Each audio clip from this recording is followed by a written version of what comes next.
Hello friends, welcome to Studykar. मैं हूं आपका दोस्त प्रभाकर।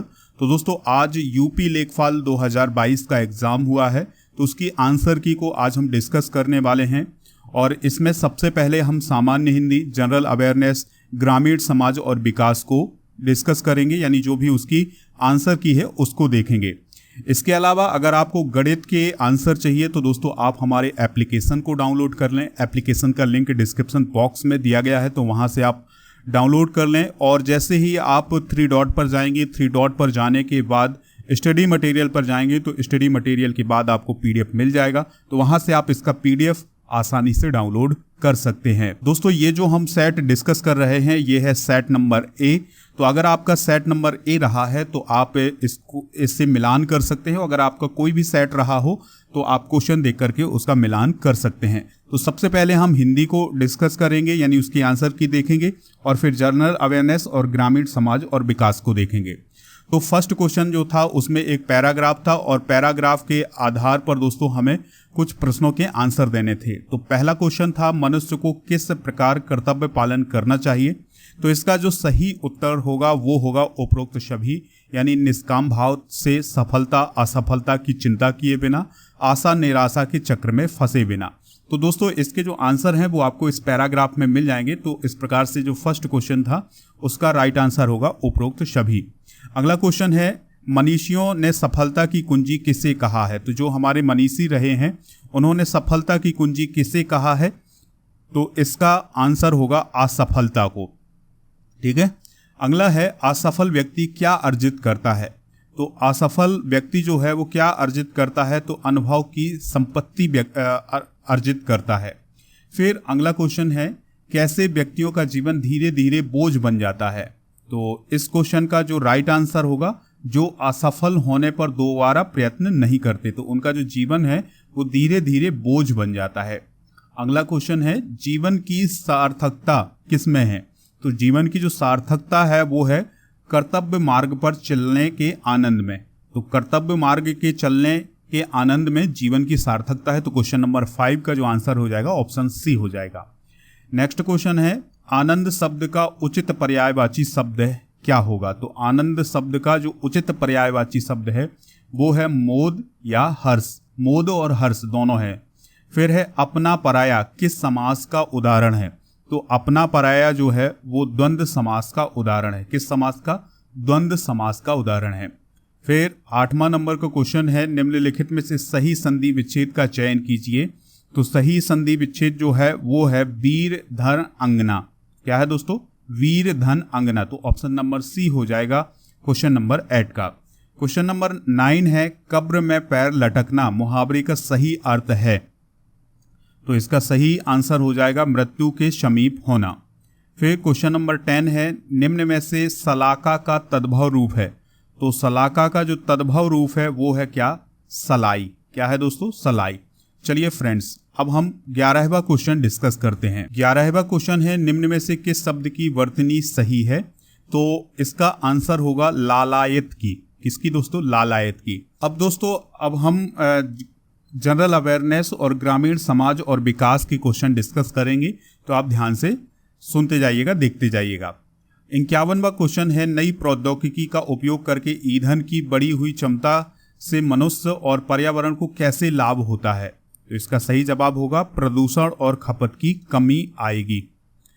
52वां क्वेश्चन है, कौन नेपाल में हिमालय पर्वत में एवरेस्ट बेस कैंप को फतह करने वाले सबसे कम उम्र के भारतीय पर्वतारोही में से एक बन गए हैं। तो इसका राइट आंसर होगा रीधम ममानिया। कौन है दोस्तों? रीधम ममानिया। और फिर अगला क्वेश्चन है 53वां क्वेश्चन, किस देश ने मई में ब्रिक्स विदेश मंत्रियों की बैठक की अध्यक्षता की है। तो इसका सही जवाब होगा चीन। दोस्तों, याद रखिएगा कि जो चाइना है वो ब्रिक्स 2022 के समिट की क्या कर रहा है? अध्यक्षता कर रहा है। तो जितनी भी ब्रिक्स की जो मीटिंगें होंगी वो सब कहाँ होंगी? वो होंगी कहाँ? चाइना में। तो इसका जो सही उत्तर हो जाएगा वो हो जाएगा क्या? चाइना। अगला क्वेश्चन है, सुभाष चंद्र बोस को देश नायक किसने कहा था। तो ये किसने कहा था? रविंद्रनाथ टैगोर ने। किसने कहा था दोस्तों? रविंद्रनाथ टैगोर ने। अगला क्वेश्चन है, किस रियासत के खिलाफ अभियान को ऑपरेशन पोलो कूट नाम दिया गया था? तो ये दिया गया था हैदराबाद। तो हैदराबाद रियासत के खिलाफ जो ऑपरेशन चलाया गया था पोलो, वो क्या नाम था उसका? ऑपरेशन पोलो नाम था। ठीक है। और फिर है 56वां क्वेश्चन, तो इसको ध्यान से देखिएगा। भारत में निम्नलिखित में से किस राज्य में सबसे कम लोकसभा सीटें हैं? तो वो किस राज्य में है? सिक्किम में है। फिर है EFT का पूर्ण रूप या फुल फॉर्म क्या होता है? तो EFT का फुल फॉर्म क्या होता है? तो इसका जो राइट आंसर होगा वो होगा इलेक्ट्रॉनिक्स फंड्स ट्रांसफर। अगला क्वेश्चन है, वफिन द्वीप किस देश में स्थित है? तो जो वफिन द्वीप है दोस्तों, ये कनाडा में स्थित है। किस देश में है? कनाडा में। फिर है 59वां नंबर क्वेश्चन है, तो प्रेस की स्वतंत्रता भारत के संविधान के किस अनुच्छेद के तहत निहित है? तो इसके दोनों आंसर हो सकते हैं, अनुच्छेद 19 और अनुच्छेद 21। ठीक है। अगला क्वेश्चन है 60वां क्वेश्चन है, किस पंचवर्षीय योजना के बाद रोलिंग प्लान लागू किया गया था? तो रोलिंग प्लान जो है वो 5वीं पंचवर्षीय योजना के तहत लागू किया गया था। 1942 में जब भारत छोड़ो प्रस्ताव पारित किया गया था, तब भारत का वायसराय कौन था? तो कौन था दोस्तों? Lord Linlithgow. कौन था? Lord Linlithgow. फिर है अगला क्वेश्चन 62वां क्वेश्चन है, BC राय पुरस्कार किस क्षेत्र में दिया जाता है? तो BC राय पुरस्कार जो है वो चिकित्सा के क्षेत्र में दिया जाता है। ठीक है। अगला क्वेश्चन है 63वां क्वेश्चन, ध्यान से देखिएगा। निम्नलिखित में से भारतीय संविधान के किस अनुच्छेद में राज्य की नीति निर्देशक सिद्धांत शामिल हैं? तो ये राज्य के जो नीति निर्देशक सिद्धांत हैं वो 36 से 51 तक शामिल हैं। फिर है अगला क्वेश्चन, महात्मा गांधी ने नमक सत्याग्रह कहाँ शुरू किया था? तो नमक सत्याग्रह उन्होंने कहाँ शुरू किया था? साबरमती में। फिर है सती प्रथा को किसके द्वारा समाप्त किया गया था? तो सती प्रथा को किसने समाप्त किया था? लॉर्ड विलियम बेंटिंक ने। किसने? लॉर्ड विलियम बेंटिंक ने। ब्रिटिश शासन के दौरान भारत की अधिकांश जनसंख्या जीविका के लिए किस क्षेत्र पर निर्भर थी? तो जीविका के लिए किस क्षेत्र पर निर्भर थी? प्राथमिक क्षेत्र पर निर्भर थी। अगला क्वेश्चन है 67वां क्वेश्चन है, उत्तर प्रदेश भारतीय संघ में कितने राज्यों के साथ अपनी सीमा साझा करता है? तो वह कितने राज्यों के साथ सीमा साझा करता है? 8 राज्यों के साथ सीमा साझा करता है। अगला प्रश्न है, उत्तर प्रदेश की अर्थव्यवस्था किस पर आधारित है? तो उत्तर प्रदेश की अर्थव्यवस्था जो है वो कृषि पर आधारित है। अगला प्रश्न है, सबसे लंबा राष्ट्रीय राजमार्ग कौन सा है जो उत्तर प्रदेश से होकर गुजरता है? तो दोस्तों NH2 या इनमें से कोई नहीं। तो इसके 2 आंसर हो सकते हैं। ठीक है, NH2 और इनमें से कोई नहीं। तो ये आप देख लीजिएगा इसको कि इसके जो आंसर होंगे वो 2 आंसर होंगे। जब फाइनल आंसर की आएगी तब उसमें पता चलेगा। अगला प्रश्न है, निम्नलिखित में से किस अनुसूचित जनजाति की जनसंख्या उत्तर प्रदेश में सबसे अधिक है? तो इसका आंसर हो जाएगा थारू। कौन सी अनुसूचित जनजाति है जिसकी संख्या उत्तर प्रदेश में सबसे अधिक है? तो वो है क्या? थारू। फिर है, निम्नलिखित में से कौन सा जल डमरू मध्य भूमध्य सागर को अटलांटिक महासागर से जोड़ता है? तो ये जोड़ता है जिब्राल्टर के जल डमरू मध्य। फिर है, निम्नलिखित में से किसी उत्तर प्रदेश में मंदिरों के शहर के रूप में जाना जाता है? तो मंदिरों का शहर कौन कहा जाता है? वाराणसी कहा जाता है। अगला है, उत्तर प्रदेश में IT शहर स्थापित किया जा रहा है। तो उत्तर प्रदेश में जो IT शहर है वो लखनऊ में स्थापित किया जा रहा है। अगला क्वेश्चन है 74वां क्वेश्चन है, इसमें जोड़ी बनानी थी। आपको बताना था कि कौन सा बांध किस नदी पर स्थित है। तो इसका जो सही जवाब होगा वो होगा ऑप्शन नंबर ए। क्या होगा? Option number A. ठीक है, तो ऑप्शन नंबर ए जो होगा वो इसका राइट आंसर होगा। ठीक है, यानी कि जो गोविंद वल्लभ पंत सागर डैम है ये कहाँ है? रिहंद रिवर पर। और जो इसके बाद जो है परीक्षा बांध, ये परीक्षा बांध जो है वो है कहाँ? वेतवा रिवर पर। फिर गोविंद सागर डैम ये कहाँ है? शहजाद रिवर पर। और फिर दोस्तों इसके बाद है कौन सा? जामनी डैम। तो जामनी डैम जो है वो जामनी रिवर पर स्थित है। अगला क्वेश्चन है, आप कंप्यूटर वायरस का कैसे पता लगा सकेंगे? तो कंप्यूटर वायरस का कैसे पता लगाया जा सकता है? ईमेल अटैचमेंट खोल करके। अगला प्रश्न है, निम्नलिखित में से कौन सी योजना भारत में ग्रामीण सड़क संपर्क विकास के लिए जिम्मेदार है? वह कौन सी योजना है जो भारत में ग्रामीण सड़क संपर्क विकास के लिए जिम्मेदार है? तो राइट आंसर हो जाएगा PMGSY। अगला क्वेश्चन है दोस्तों, ध्यान से देखिएगा, निम्नलिखित में से किस योजना का उद्देश्य पूरे देश में महिला स्व सहायता मॉडल को सशक्त बनाना था? तो इसका आंसर होगा राष्ट्रीय ग्रामीण आजीविका मिशन। अगला क्वेश्चन है, निम्नलिखित में से कौन सी योजना के तहत किसी भी ग्रामीण परिवार के वयस्क को एक वित्तीय वर्ष में 100 दिनों के रोजगार की गारंटी दी जाती है जो अकुशल शारीरिक कार्य करने के इच्छुक हैं? तो इसका सही जवाब होगा ग्रामीण रोजगार गारंटी योजना। ठीक है। अगला प्रश्न है, भारत सरकार की निम्नलिखित में से कौन सी योजना विधवाओं, बुजुर्गों, विकलांग लोगों को पेंशन के रूप में वित्तीय सहायता प्रदान करती है? तो इसका आंसर होगा NSAP।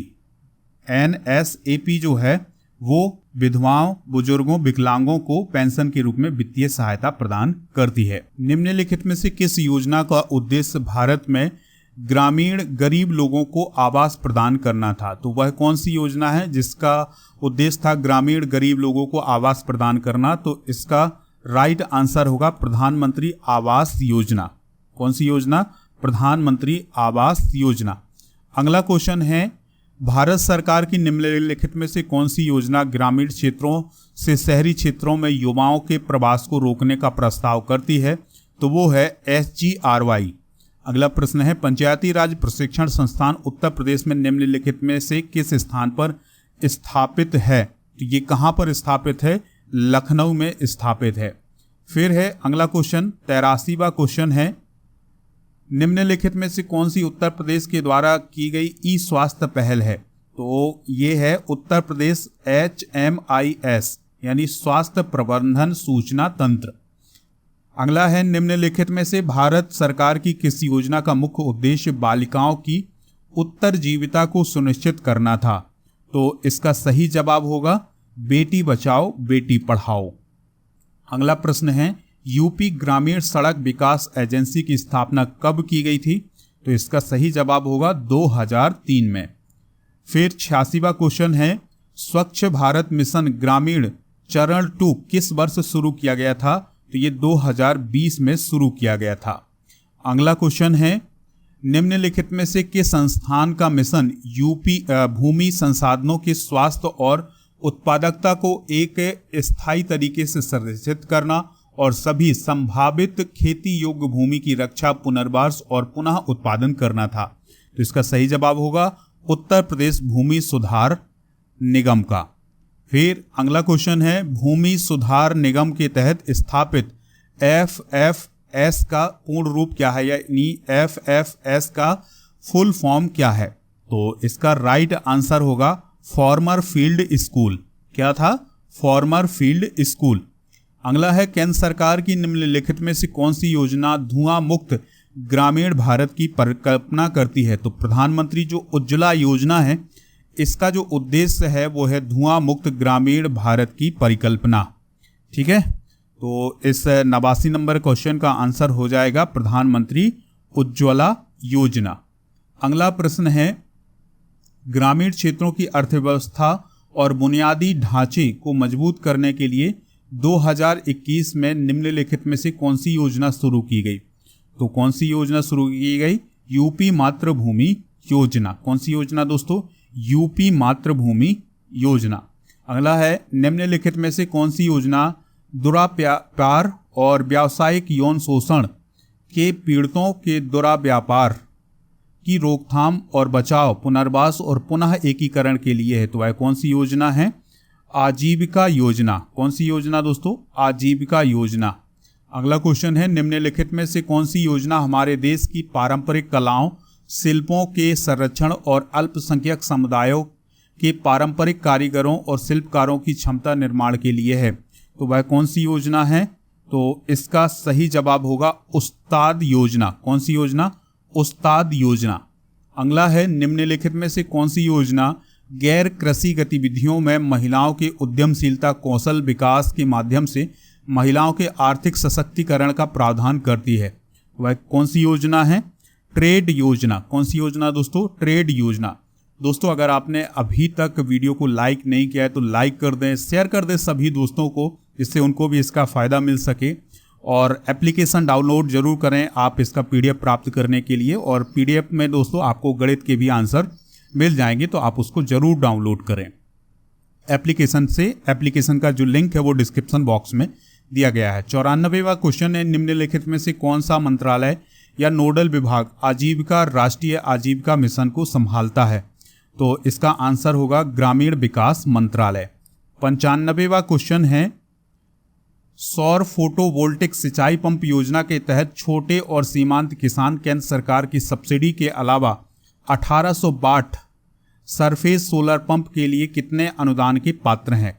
तो कितने अनुदान के पात्र हैं? 30% अनुदान के पात्र हैं। अगला प्रश्न है, कन्या विद्या योजना के तहत आर्थिक रूप से कमजोर परिवारों की लड़कियां जो हाई स्कूल पास हैं और जो उच्च शिक्षा प्राप्त करने के लिए एक मुश्त राशि प्रदान की जाती है, तो वह कितनी एक मुश्त राशि प्रदान की जाती है? सही आंसर होगा इसका 30,000 की राशि प्रदान की जाती है।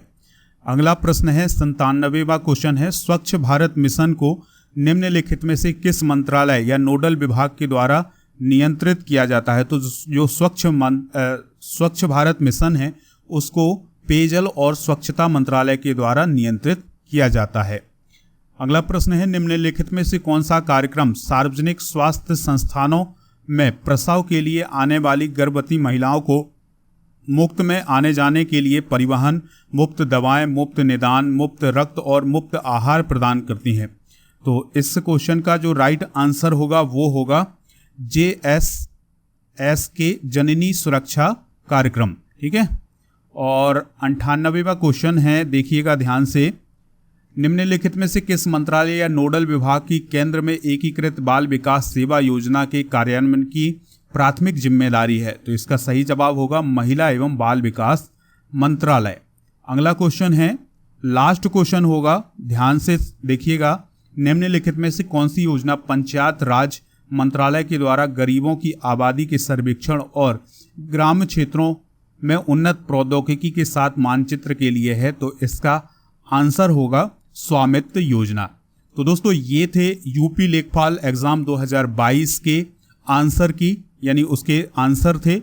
और अगर आप इसका पूरा PDF प्राप्त करना चाहते हैं, मैथ के भी उसमें क्वेश्चन होंगे, तो वो आपको एप्लीकेशन पर मिलेगा। एप्लीकेशन का लिंक डिस्क्रिप्शन बॉक्स में दिया गया है। वीडियो अगर आपको पसंद आया हो तो आप इसे लाइक कर दें, शेयर कर दें दोस्तों को, और चैनल को सब्सक्राइब जरूर करें। जय हिंद, वंदे मातरम।